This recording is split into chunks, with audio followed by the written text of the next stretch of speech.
Hello friends, welcome back to Dew Buddy. आज इस video में हम सीयूईटी 2023 के लिए जो इम्पोर्टेंट करंट अफेयर्स है फर्स्ट ऑफ फेब की, उसको हम कवर करने वाले हैं।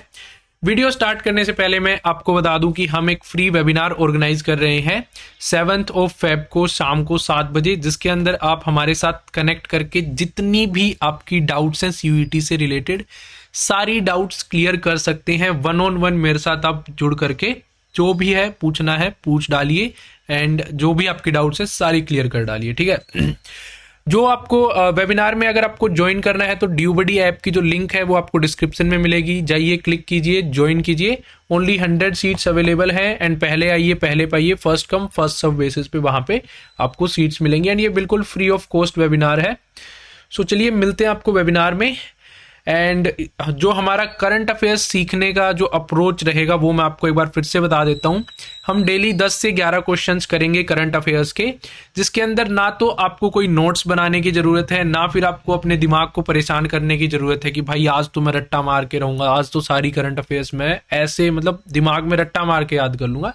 सिर्फ और सिर्फ आपको मेरी वीडियो जो 10 से 15 मिनट की होती हैं, 16 मिनट की होती हैं, उनको डेली देखना है एंड एक महीने बाद जो डिफरेंस है वो आप खुद फील कर पाएंगे कि जो आपके करंट अफेयर्स का है वो कहाँ पे पहुंच गया है। सो रट्टा मारने की जरूरत नहीं है, ठीक है। चलिए, अब मैंने लास्ट वीडियो में आपसे क्वेश्चन पूछा था कि भैया एयरफोर्स और नेवी के चीफ कौन है ये बताइए। आर्मी के चीफ मैंने खुद बता दिए थे ना, तो एयरफोर्स एंड नेवी के चीफ कौन है ये क्वेश्चन था। एंड आर्मी के चीफ एक बार फिर से मैं बता देता हूं, आर्मी के चीफ हैं जनरल मनोज MANOJ मनोज पांडे। कौन है? रिपीट करो, जनरल मनोज पांडे। अपने मन मन में रिपीट करते रहोगे तो चीजें याद होंगी। एयरफोर्स एंड नेवी के कौन है? तो एयरफोर्स के चीफ हैं, चीफ ऑफ एयर स्टाफ, वो हैं एयर चीफ मार्शल विवेक राम चौधरी। याद कैसे रखेंगे? हवा में कौन है? राम जी हैं, भगवान हैं, ऊपर हैं, हमेशा हवा में रहते हैं एंड जो एयरफोर्स है वो भी हवा में रहती है। तो अगर इन चीजों को आप कनेक्ट कर लो, एयरफोर्स से भगवान को और राम जी को, तो एयर चीफ मार्शल विवेक राम चौधरी है। ऑप्शंस में आप बाकी ऑप्शंस को कट कर पाएंगे एंड आपको ये याद रहेगा कि आपके चीफ ऑफ एयर स्टाफ कौन है। नेक्स्ट क्वेश्चन है chief of naval staff. Chief of naval staff है admiral R Hari Kumar. Admiral R Hari Kumar जो है वो हमारे चीफ ऑफ नेवल स्टाफ है। अगेन इसका कोई डायरेक्ट लिंक तो हम पानी के साथ नहीं बना सकते, लेकिन इसमें भी आप एक भगवान जी के नाम, हरे कृष्णा, हरि जो भगवान है उनका नाम इनके नाम में आता है, तो थोड़ा सा कनेक्ट कर लो, वहां पे ऑप्शंस एलिमिनेट करने में आसानी होगी। एडमिरल आर हरि कुमार, ठीक है। अब नेक्स्ट एक और जो पोस्ट है सीडीएस की, CDS chief of defence staff, बहुत ही रिसेंट में पोस्ट बनी थी एंड जो सेकंड सीडीएस है वो है जनरल अनिल चौहान जी।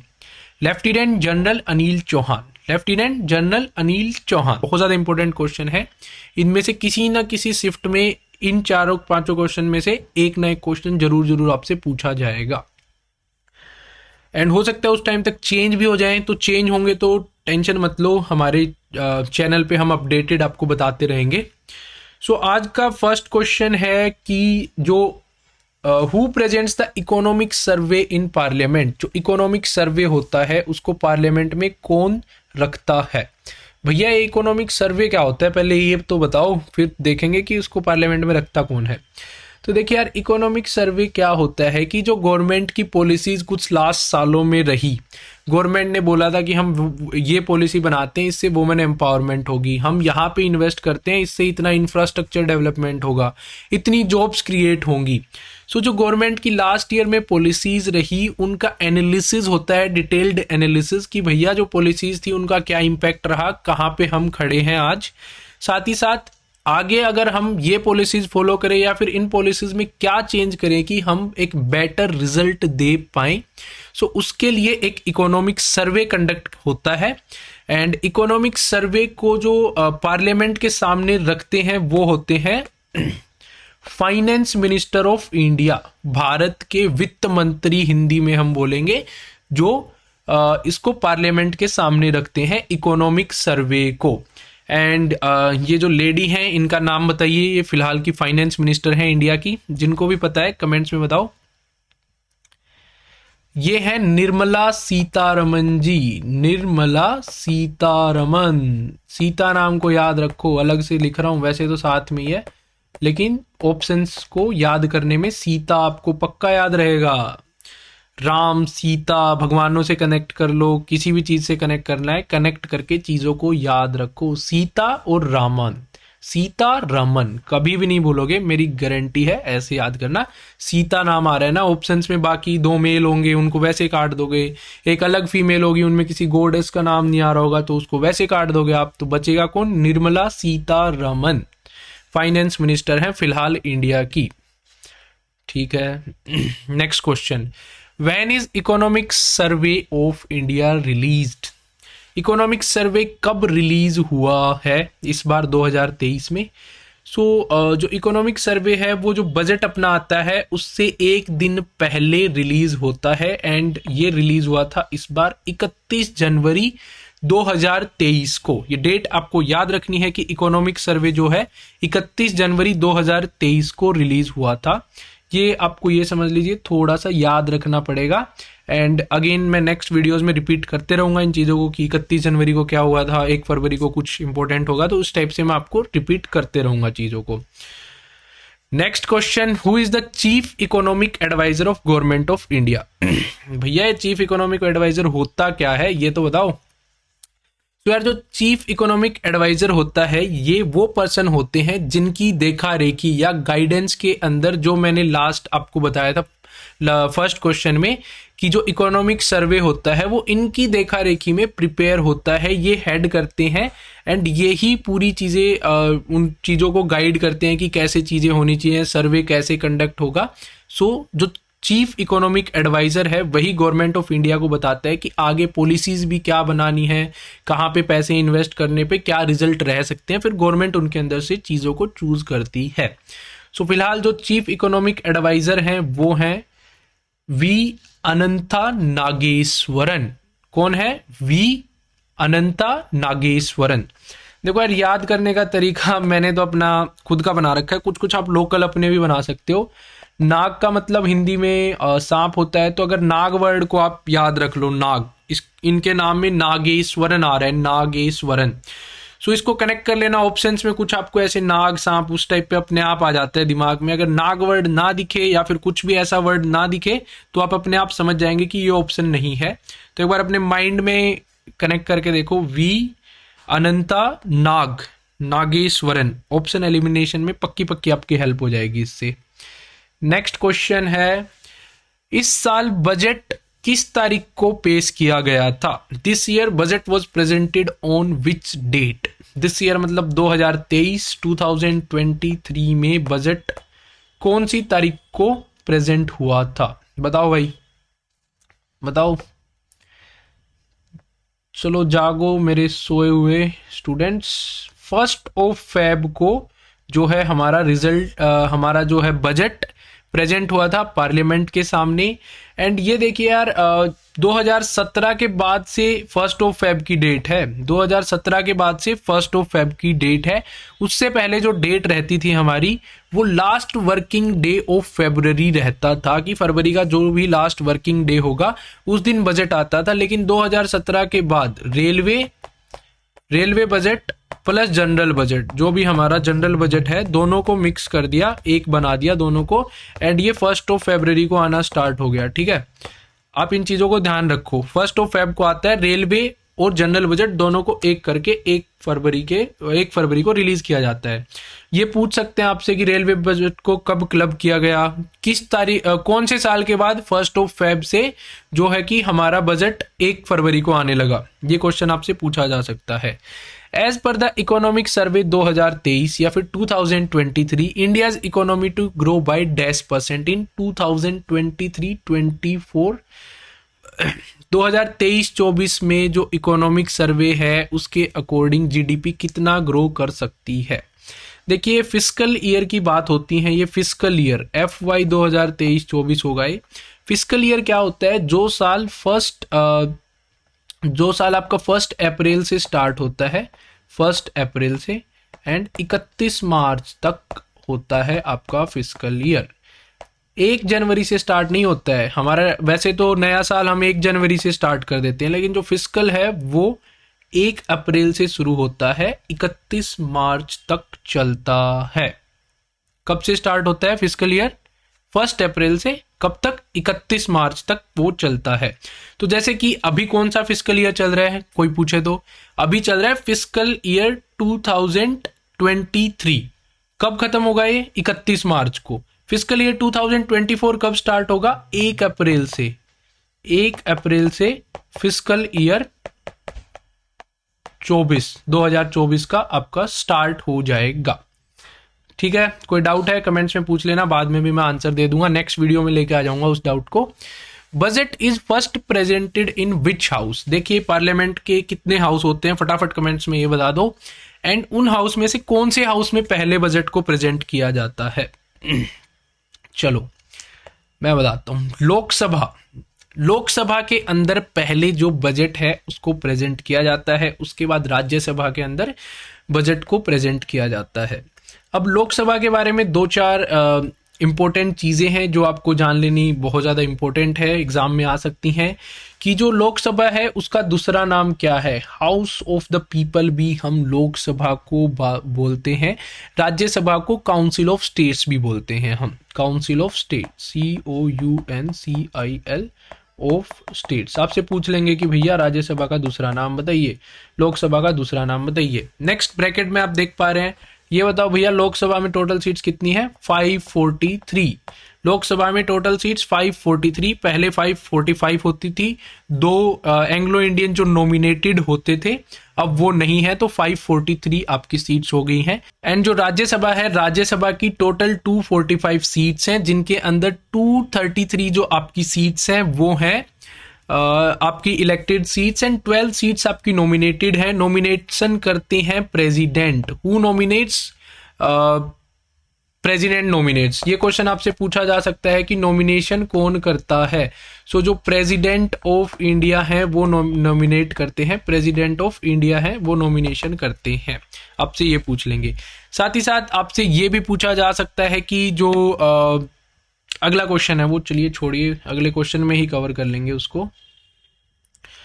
हाँ, एक छोटा सा और क्वेश्चन ले लो इसमें कि राज्यसभा के जो चेयरमैन है वो कौन होते हैं, ये बताओ। ये क्वेश्चन भी आ सकता है। सो जो वाइस प्रेसिडेंट ऑफ इंडिया जो है वो राज्यसभा के चेयरमैन होते हैं। वो राज्यसभा पे जो वहां पे प्रोसीडिंग्स होती हैं उनको चेयर करते हैं। वेरएज लोकसभा की जो होती है उनको कौन करता है? स्पीकर जो होता है वो लोकसभा की प्रोसीडिंग्स जो होती हैं उनको चेयर करते हैं। ठीक है, अब आई थिंक कोई भी डाउट नहीं है आपको। नेक्स्ट क्वेश्चन की तरफ बढ़ते हैं। एक क्वेश्चन के साथ मैंने कनेक्ट करके 4-5 चीजें और बता दी, कुछ भी पूछ सकते हैं, वो अपने घर के तो है नहीं। In constitution of India budget is mentioned as. देखिए यार, कॉन्स्टिट्यूशन ऑफ इंडिया के अंदर बजट कहीं भी डायरेक्टली मेंशन नहीं है, कि बजट टर्म ही मेंशन नहीं है कहीं भी, उसको किसी दूसरे नाम से जाना जाता है। बजट एक लेमैन लैंग्वेज है जिसको हम बाहर में यूज करते हैं, कॉन्स्टिट्यूशन में बजट नहीं है। कॉन्स्टिट्यूशन में बोला गया है annual financial statement. Annual financial statement.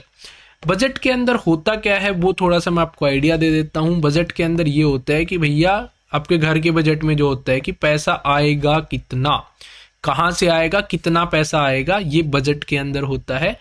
And हम स्पेंड कहाँ पे कितना करेंगे, किस स्कीम पे कितना करेंगे, वुमेन एम्पावरमेंट पे कितना करेंगे, बिल्डिंग बनाने में कितना करेंगे, डिफेंस पे कितना करेंगे, एजुकेशन पे कितना करेंगे, मोर्टेलिटी रेट को घटाने के लिए, इन्फेंट मोर्टेलिटी रेट को घटाने के लिए कितना पैसा यूज करेंगे। सो ये सारी जो स्कीम है ये बजट के अंदर होती हैं। बजट हर एक आदमी का भी होता है, हर एक फैमिली का भी होता है। अगर हम as a society, as a country रह रहे हैं तो कंट्री का भी एक बजट है। तो बजट को आप जैसे आप अपने घर का बजट समझते हैं वैसे ही आप कंट्री से रिलेट कर सकते हैं बजट चीज क्या होती है। इसको कॉन्स्टिट्यूशन में एनुअल फाइनेंशियल स्टेटमेंट बोला जाता है। सो जो आपका नेक्स्ट क्वेश्चन है वो ये है कि what is the article of budget in constitution of India. अपना जो कॉन्स्टिट्यूशन है इंडिया का, बजट उसके कौन से आर्टिकल में दे रखा है। सो ये थोड़ा सा आपको याद करना पड़ेगा ये क्वेश्चन डायरेक्ट, लेकिन लास्ट तक हो जाएगा, मैं 4-5 बार बता दूंगा। तो आर्टिकल 112 के अंदर जो इंडियन कॉन्स्टिट्यूशन है वहां पे आपको जो बजट है वो मिलेगा एंड उसका नाम क्या होगा, एनुअल फाइनेंशियल स्टेटमेंट। कहीं भी बजट मेंशन नहीं होगा, एनुअल फाइनेंशियल स्टेटमेंट के नाम से दिया जाएगा। तो आपको ये चीज ध्यान रखनी है, एनुअल फाइनेंशियल स्टेटमेंट। एक और आर्टिकल बता देता हूं, आर्टिकल 110। आर्टिकल 110 है, उसमें मनी बिल के बारे में दिया है। कई बार पूछ लेते हैं कि भैया मनी बिल का जिक्र कहाँ पे हुआ है। मनी बिल के बारे में बताया गया है आर्टिकल 110 के अंदर कॉन्स्टिट्यूशन ऑफ इंडिया में। 2 आर्टिकल सीख गए हो अभी अभी। बहुत आसान क्वेश्चन है कि भैया जीडीपी की फुल फॉर्म बता दो, पता है आपको? कमेंट करके बताना। मैं आपको बता देता हूं, gross domestic production, GDP gross domestic product होता है, प्रोडक्शन नहीं होता है, सॉरी, ग्रोस डोमेस्टिक प्रोडक्ट। अब यार जीडीपी के बारे में अगर बहुत ज्यादा जानोगे तो हम इकोनॉमिक्स में पहुंच जाएंगे। मोटा मोटी जीडीपी के बारे में समझने के लिए एज ए लीमैन आप ये समझ लीजिए कि हमारे देश में, मान लो ये हमारा देश है, इसके अंदर कितनी एंड प्रोडक्ट्स बन रहे हैं, कितने पैसे के एंड प्रोडक्ट्स हम बना करके बेच रहे हैं, भले इंडियन कंट्रीज हैं, फॉरेन कंट्रीज हैं, कितना पैसा हम हमारे यहाँ पे प्रोडक्शन करके बना पा रहे हैं, कमा पा रहे हैं, उसको जीडीपी में काउंट करते हैं हम, ग्रोस डोमेस्टिक प्रोडक्ट। इतना ही याद रखना है, ज्यादा इकोनॉमिक्स में मत घुसना। फॉर्मूला आपसे कोई नहीं पूछेगा 12th लेवल पे जीडीपी के अंदर घुस के फॉर्मूला क्या होता है। हायर लेवल गवर्नमेंट एग्जाम्स है उनमें पूछ सकते हैं, लेकिन यहाँ पे आपसे फॉर्मूले वगैरह की नॉमिनल जीडीपी क्या होती है, एक्चुअल जीडीपी क्या होती है, कोई नहीं पूछेगा आपसे। सो सिर्फ आप ये याद रख लो कि इंडिया में प्रोडक्शन कितनी हो रही है, वो जीडीपी बताता है अपने को, एंड इसकी फुल फॉर्म है gross domestic product. Next question, what is the full form of MNREGA? MNREGA की फुल फॉर्म क्या है? ऐसे ही क्वेश्चन आएंगे, बिल्कुल बेसिक बेसिक। सोचो 2 सेकंड, पॉज करके सोच लेना क्योंकि वीडियो लंबी हो जाएगी, मेरे को बताना पड़ेगा। Mahatma Gandhi National Rural Employment Guarantee Act, मनरेगा, ये एक्ट 2005 में आया था। इसके अकॉर्डिंग गारंटी एक्ट है कि हम 100 डेज के लिए जो रूरल मतलब जो अपने गांव साइड के एरियाज हैं, वहां पे विलेज साइड या फिर कंट्री साइड एरियाज हैं, वहां पे 100 डेज की हम गारंटीड आपको एम्प्लॉयमेंट प्रोवाइड करेंगे। ये एक्ट के अकॉर्डिंग, ये 2005 में आया था, 2005 में लिख देता हूं। So Mahatma Gandhi National Rural Employment Guarantee Act 2005 में आया था। सो आज के जो 10 क्वेश्चन हैं वो हम यहीं पे खत्म करते हैं। क्वेश्चन आपके लिए जो आप घर से देख करके आएंगे वो होगा कि चीफ जस्टिस ऑफ इंडिया कौन है, CJI, एंड टोटल जो सुप्रीम कोर्ट है, सुप्रीम कोर्ट ऑफ इंडिया, उनके जो जजेस की स्ट्रेंथ है वो टोटल कितने जजेस की स्ट्रेंथ है, ये आप देख करके आएंगे नेक्स्ट वीडियो में। एंड इस वीडियो के कमेंट्स में आप हमें बता सकते हैं कमेंट्स करके। अगर वीडियो आपको हेल्पफुल लगी हो तो यार वीडियो को लाइक करना मत भूलना। साथ ही साथ ड्यूबडी चैनल को CUET से रिलेटेड इंपॉर्टेंट अपडेट्स एंड बाकी जितने भी आपके जो जनरल टेस्ट हो गया, आपके जो हिस्ट्री, पॉलिटिकल साइंस, हमारे चैनल पे आपको history, political science, economics, geography, English, इन सब से रिलेटेड भी कंटेंट आपको मिलेगा। एंड GT तो मैं करवा ही रहा हूं, तो आप चैनल को सब्सक्राइब कर सकते हैं और ड्यूबडी ऐप को डाउनलोड कर लीजिए। वहां पे बहुत सारे ऑटोमेटेड फीचर्स हैं जो आपको CUET की जो गाइडेंस है वो प्रोवाइड करेंगे। और कुछ भी ज़्यादा इंपॉर्टेंट डाउट है तो जो नंबर दिया गया है इसके ऊपर आप हमारे साथ कनेक्ट कर सकते हैं and we will be there to help you. धन्यवाद।